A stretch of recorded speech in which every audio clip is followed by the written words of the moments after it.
Ladies and gentlemen, there comes a time when the fire gets hotter, when the pressure feels unbearable, when everything around you starts collapsing. And it is in that moment, right there in the flames, that God steps in. There are moments in life when everything feels like it's falling apart, when the weight of pressure, pain, and confusion becomes almost unbearable. In those moments, it's easy to wonder where God is. The silence can feel deafening, and the circumstances overwhelming. But the truth that often gets buried under the ashes of hardship is this: God is present in the fire. He is not distant. He has not forgotten. In fact, some of His most powerful work is done not outside the fire, but right in the heart of it. Throughout Scripture, God has always chosen to reveal His presence in the heat of adversity. When Shadrach, Meshach, and Abednego were thrown into the fiery furnace, King Nebuchadnezzar looked in and saw not 3 men, but 4, walking unbound in the flames. The 4th man, as the king described, looked like a son of the gods. That was God showing up in the fire, not to take them out of it right away, but to walk with them through it. His presence didn't eliminate the fire, but it neutralized its power. The flames were still real, but the men weren't burned. That is how God works. He doesn't always remove the heat, but He guarantees that the fire won't consume you when He's with you. Pain often makes us feel isolated. We may be surrounded by people and still feel deeply alone, but the presence of God is not always announced with lightning and thunder. Sometimes it's quiet. It's in the peace that passes understanding when chaos surrounds you. It's in the unexpected strength to keep going when everything in you wants to quit. It's in the small, still voice that reminds you that you are not forsaken. God doesn't shout over the flames.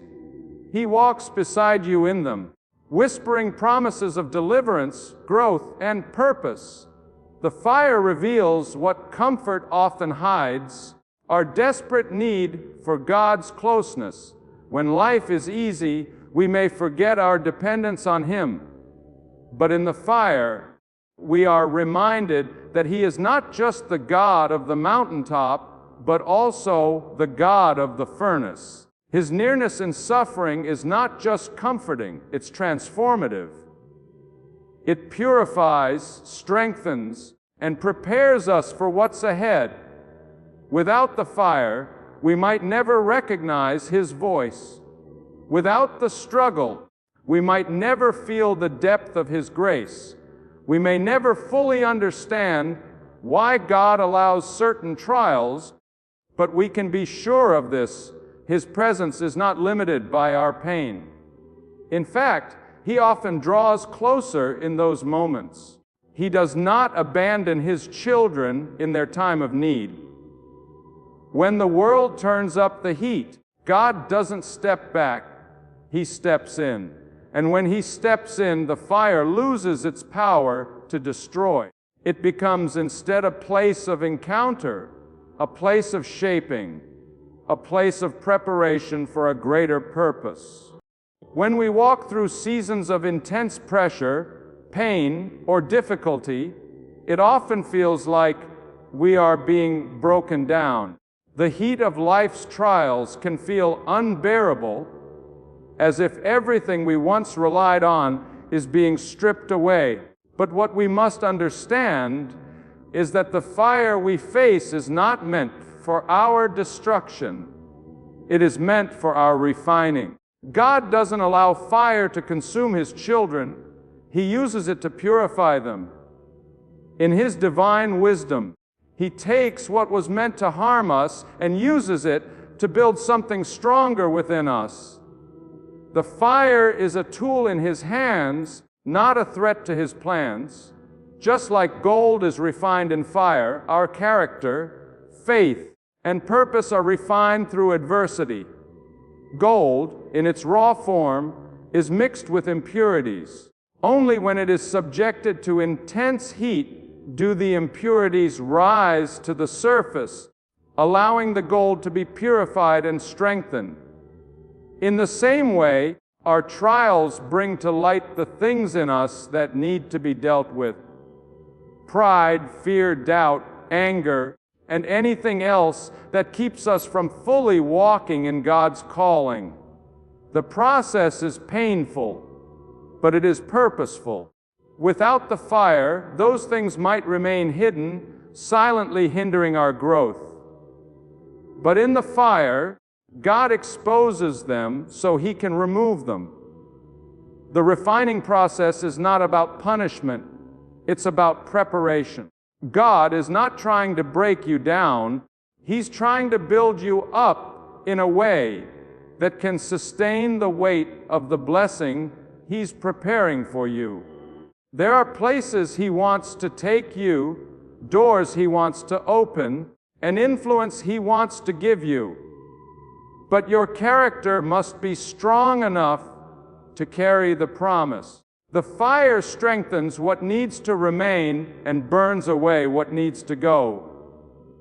It is a place of transformation where you become more like Christ, not just in word, but in heart, attitude, and endurance. It's also in the fire that you begin to discover the depth of your faith. When everything is going well, it's easy to say you trust God.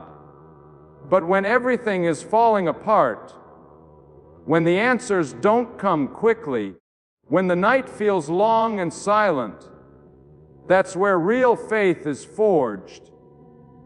The fire reveals the substance of your belief. It teaches you to rely on God, not because of what He gives, but because of who He is. It teaches you to walk by faith and not by sight, to worship in the valley and not just on the mountain. What feels like a season of loss is often a season of refinement. God is doing something deep inside of you, something that no one else can see yet.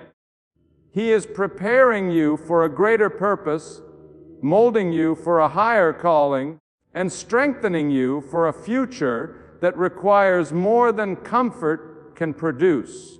Life is filled with unexpected storms, painful losses, and difficult moments that challenge even the strongest hearts. Trials can feel overwhelming, and at times it may seem like they'll never end. But even in the darkest valleys, there is a promise that stands unshaken. God has guaranteed His protection for those who trust Him. He has not promised a life without hardship, but He has promised to be our shield in the midst of it. The trials may come, but they will not break you when God is the one holding you. In Isaiah 43:2, God declares, "When you pass through the waters, I will be with you, and when you pass through the rivers, they will not sweep over you. When you walk through the fire, you will not be burned. The flames will not set you ablaze." These words are not empty encouragement. They are a divine assurance from the Creator Himself. Notice that God doesn't say, "If you walk through the fire," or "if you pass through the waters." He says, "when." He acknowledges that trials are part of life. But with each one, He follows with a promise of protection. This promise is not conditional on our perfection. It doesn't depend on how strong we are or how much we've figured out. It's rooted in God's nature. Faithful, unchanging, and full of love. He protects not just our bodies, but also our spirits, our purpose, and our destiny. His protection means that no weapon formed against you shall prosper, even if it was aimed straight at your heart. It means that though the enemy may press in, he will not prevail. It means that you may bend, but you will not break. God's protection in trials is often not seen in the absence of struggle, but in the strength He gives us to endure. Sometimes He calms the storm, and other times He calms His child. His protection doesn't always look like escape. Sometimes it looks like peace in the middle of chaos. Sometimes it looks like holding on when everything says let go. Sometimes it looks like waking up after a long night of tears with just enough grace to face the next day. Throughout Scripture, God protected His people not by removing every hardship, but by sustaining them through it. He closed the mouths of lions for Daniel. He parted the Red Sea for the Israelites. He preserved Joseph in a prison and brought him to a palace. He was the fourth man in the fire with Shadrach, Meshach, and Abednego, and in each of those moments His promise held true. The trial did not win. The fire did not consume. The waters did not drown. That same promise still stands today. What you're walking through is not the end. God has placed a boundary on your trial, and it cannot go 1 inch beyond what He allows. His hand is over your life, and His word over your situation still speaks louder than your fear. When everything around you seems to be falling apart, when you've done all you can and still see no result, it's easy to feel forgotten, overlooked, or abandoned. But those are the exact moments when breakthrough is closer than it appears. Breakthrough doesn't always announce itself with a loud trumpet or flashing lights. It often comes quietly, after a long season of waiting, trusting, and remaining faithful despite the silence. Just because you haven't seen the shift yet doesn't mean it's not happening. Just because you're still in the valley doesn't mean the mountain isn't next. Your breakthrough is imminent, not because of your efforts alone, but because of God's perfect timing. Imminent means it's about to happen. It's close. It's unfolding even now behind the scenes. The enemy wants you to believe that delay is denial, that silence means abandonment. But God does His greatest work in the hidden spaces. Seeds break open underground before the sprout is ever seen. Foundations are laid deep beneath the surface before the structure rises. In the same way, God is building something within you and around you that will soon be revealed. The tension you feel, the awareness you carry, the stretching of your spirit. It's all a sign that something is coming. The pressure before the promotion, the pain before the promise. Often, the darkest part of the night is right before dawn. That's not just poetic. It's deeply spiritual. Many people give up not because God failed to move, but because they gave up right before He did. Faith is not tested in the beginning of the trial.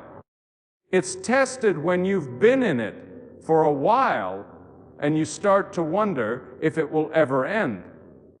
But in those moments, your endurance is building, your spirit is growing, and heaven is aligning your breakthrough at just the right moment. God never wastes a struggle. He uses every tear, every disappointment, and every closed door to position you for what's next. What you thought was a setback was really a setup. The people who walked away were part of the plan. The delay wasn't denial. It was preparation. Because what God has for you is bigger than what you're praying for. And when it comes, it will be clear that only God could have orchestrated it. He's not just giving you relief. He's giving you release. Release from what's been holding you back, from what's been keeping you stuck, and from the lies that told you it would never happen. Right now, even as you read these words, things are shifting in your favor. You may not see it yet, but heaven is working. Angels are moving. Doors are unlocking. Hearts are changing. The answer is on its way, and your waiting is not in vain. So hold on a little longer, believe a little deeper, and praise a little louder. You're not at the end. You're at the edge. Your breakthrough is not just coming. It's here, and it's about to show up in ways that exceed your expectations. Pain is one of the most misunderstood experiences in life. It often feels like punishment or failure, and in the moment, it can cloud your vision and steal your hope. But pain in the hands of God is never wasted. Every tear, every heartbreak, every disappointment you've walked through has the potential to become a powerful testimony. What hurt you doesn't disqualify you. It prepares you. God takes your pain and transforms it into a platform, not for your pity, but for His glory. He uses the very thing that tried to break you to display His strength through you. When you go through something that should have destroyed you but didn't, that's where God gets the glory. People see your scars and expect bitterness, but instead they find peace. They expect fear, but they see courage. They expect brokenness, but they witness healing. That is not your strength.